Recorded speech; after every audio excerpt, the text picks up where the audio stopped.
শ্রী গুরু প্রেমানন্দে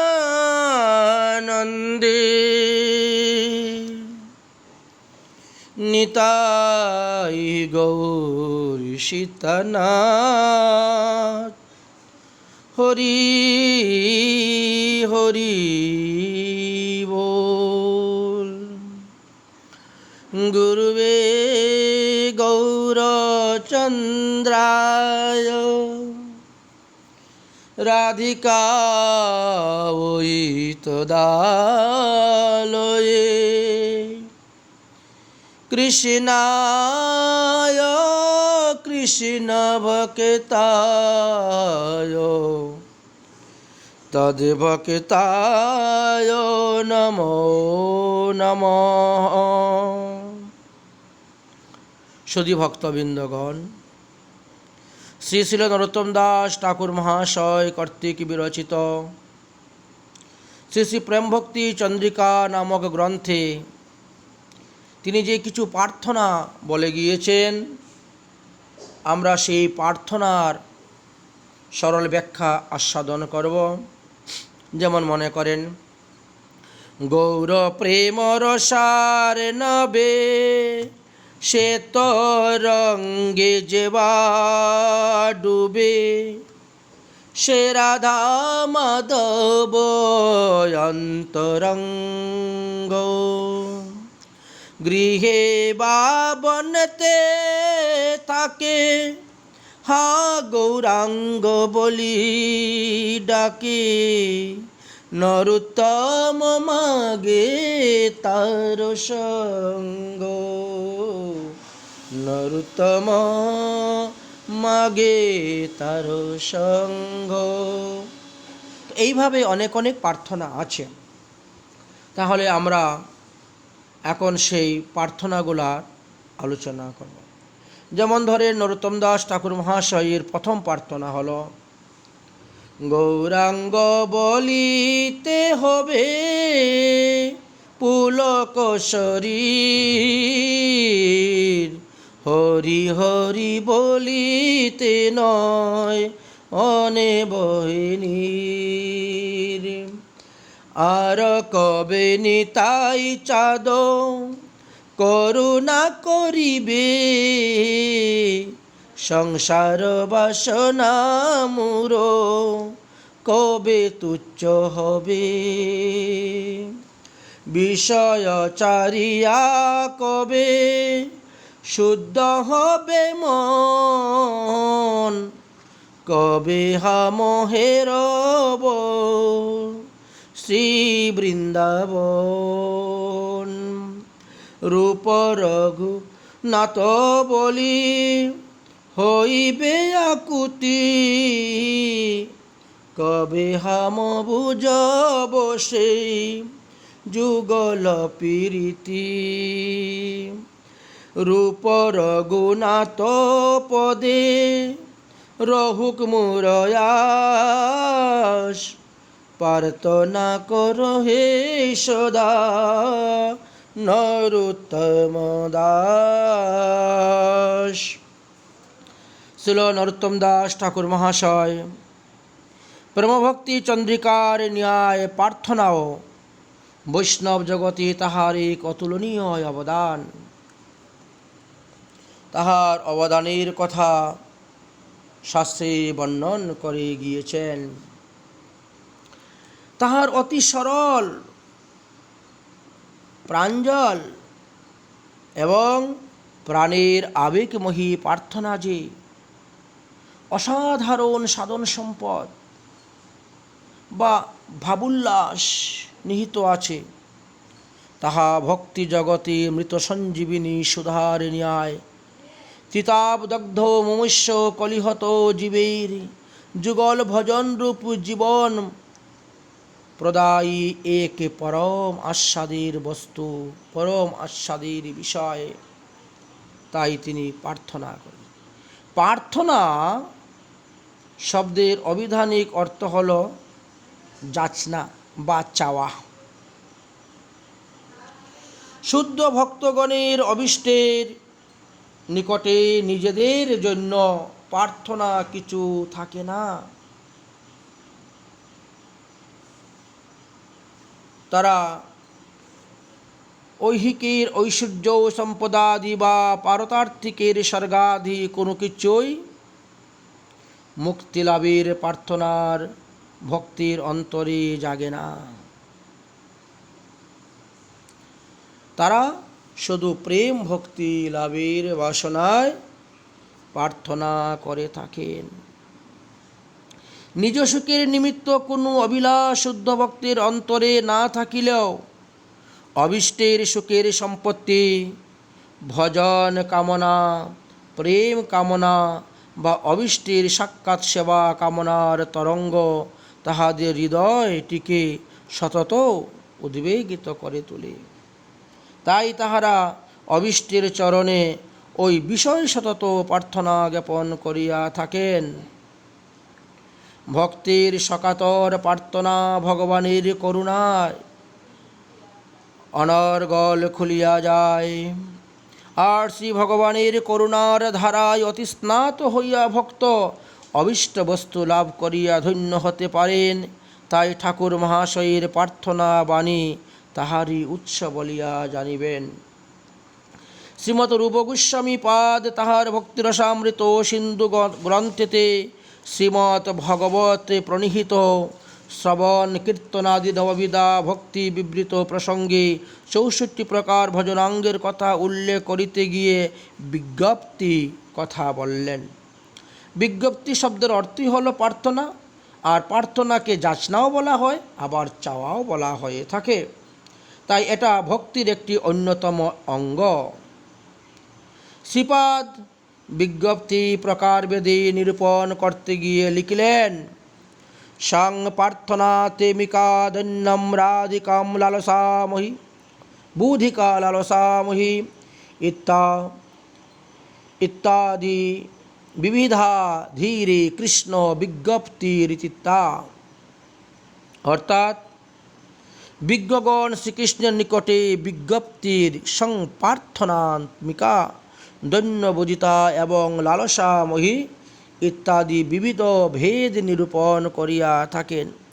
এই প্রসঙ্গে শ্রীমৎ জীব গোস্বামী পাদ তাহার দুর্গম সঙ্গমনি টিকাতে লিখলেন,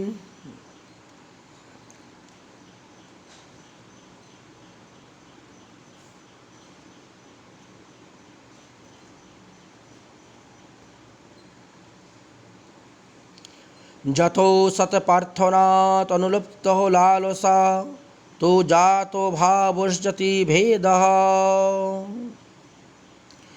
মন, বুদ্ধি, প্রবৃত্তির ভগবানের চরণে নিষ্ঠা প্রাপ্তি করাইবার প্রার্থনাটাই হল সৎপ্রার্থনা। অতএব ইহা অজাতরতি সাধকের এবং অভীষ্টের সেবাদি প্রার্থনা স্বরূপ লালসা জাতরতি সাধকের সম্ভবপর হয়।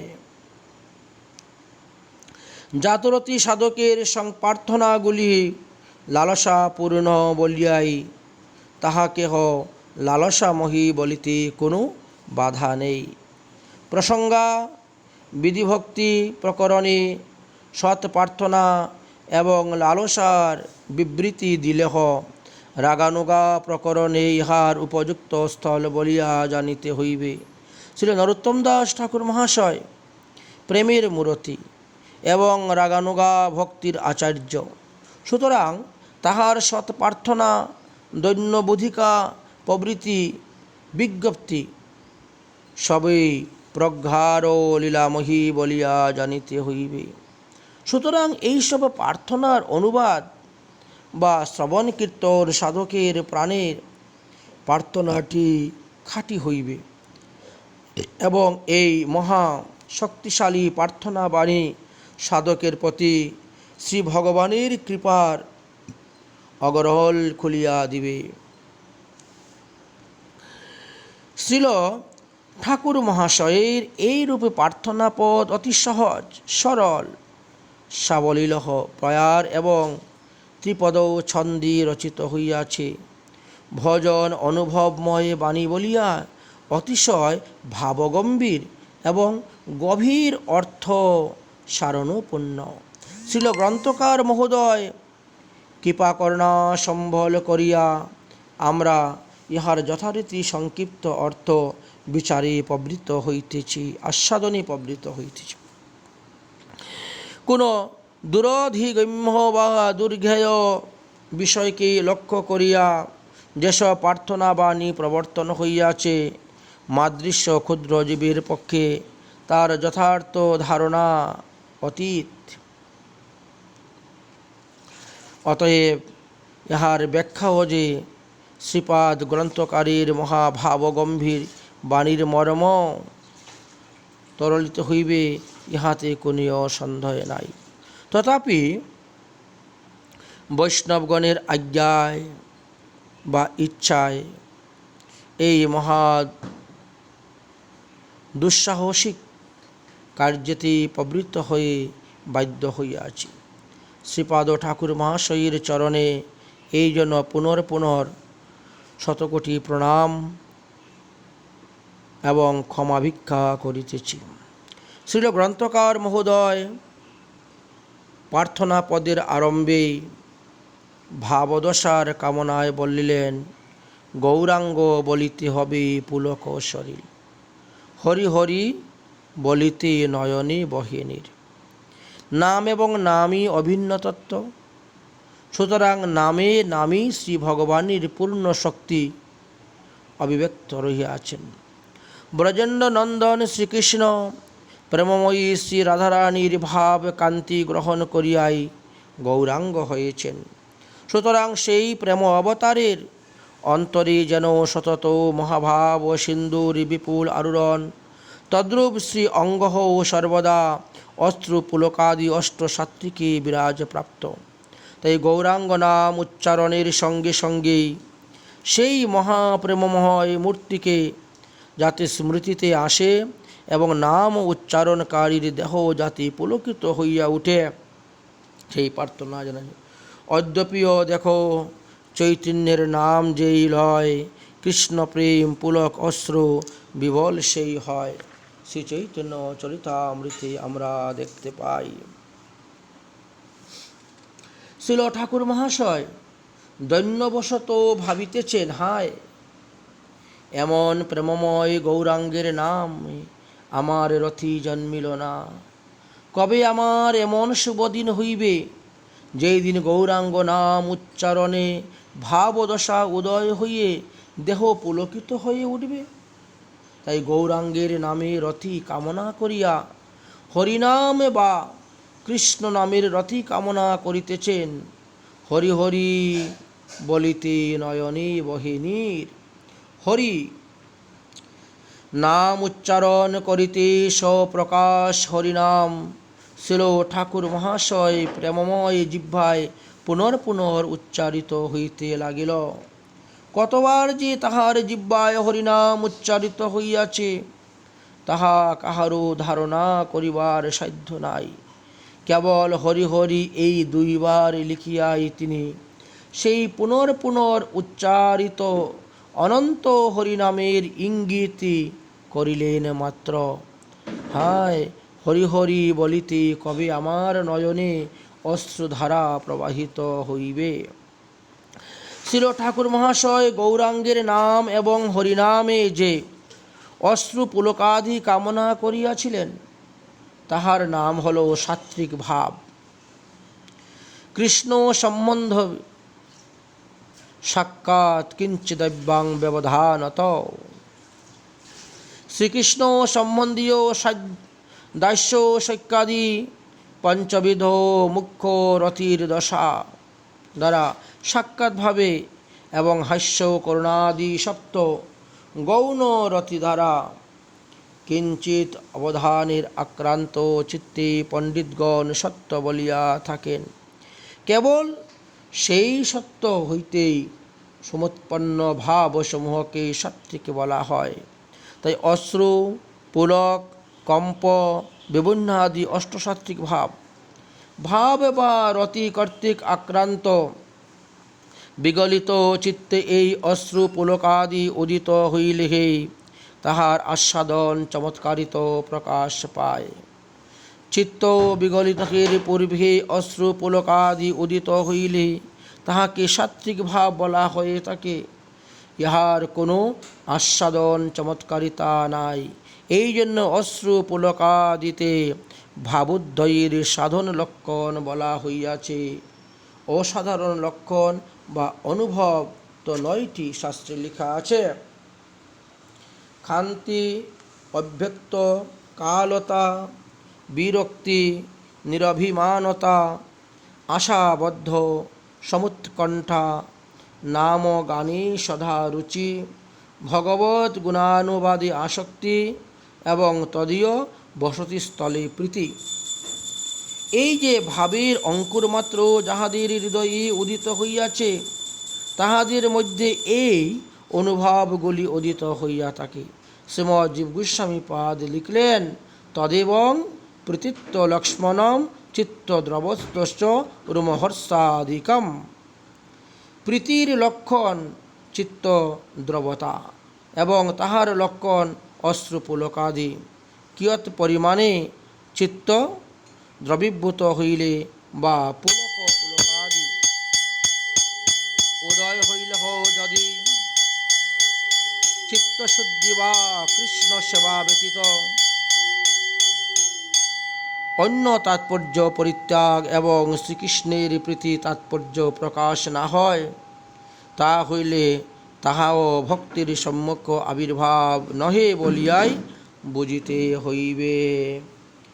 এই জন্য ছিল নরোত্তম দাস ঠাকুর মহাশয় ভাবদশায় প্রার্থনা করিয়া বলিলেন, আর কবে নিতাই চাঁদ করুণা করিবে, সংসার ভাসনা মোর কবে তুচ্ছ হবে, বিষয় ছাড়িয়া কবে শুদ্ধ হবে মন, কবে হাম হেরব শ্রী বৃন্দাবন।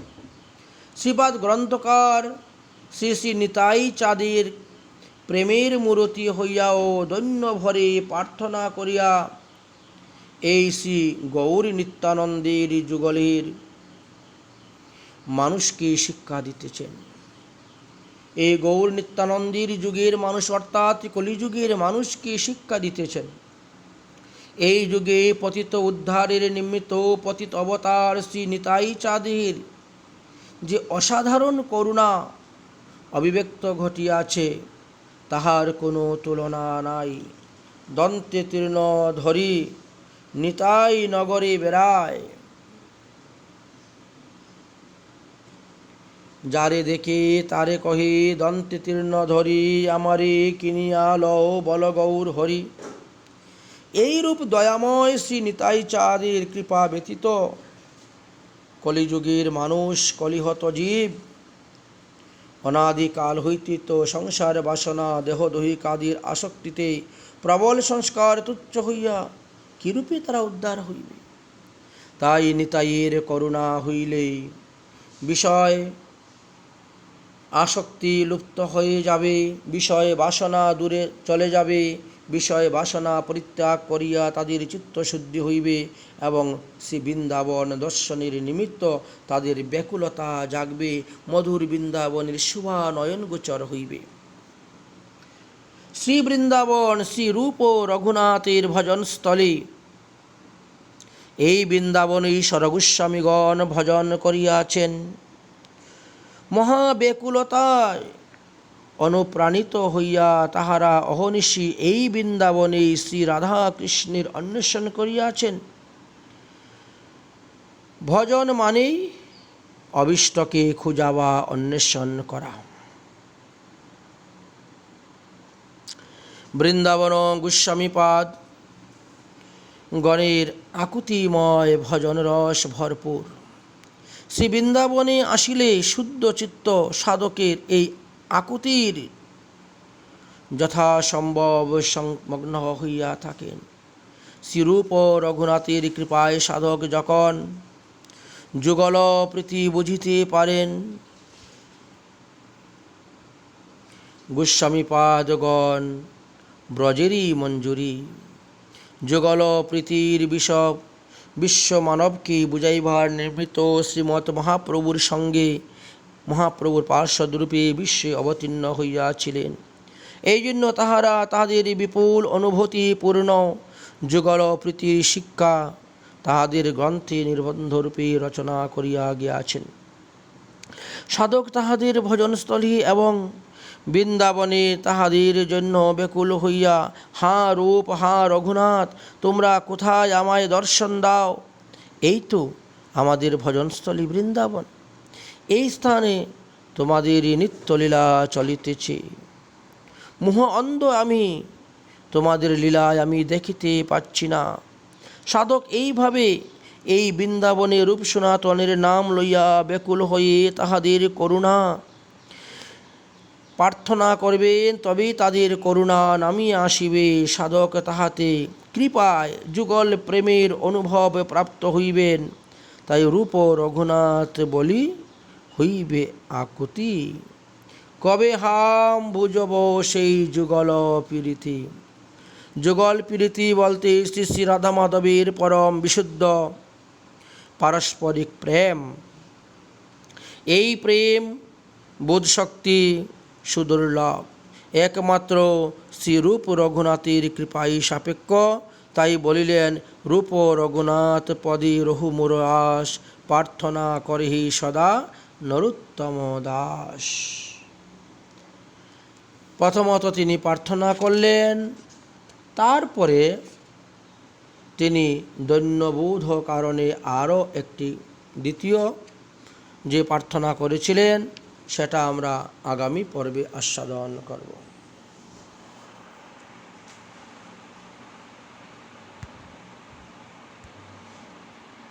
হ্যাঁ, 55 হয়ে গেছে, এখন 56 হবে।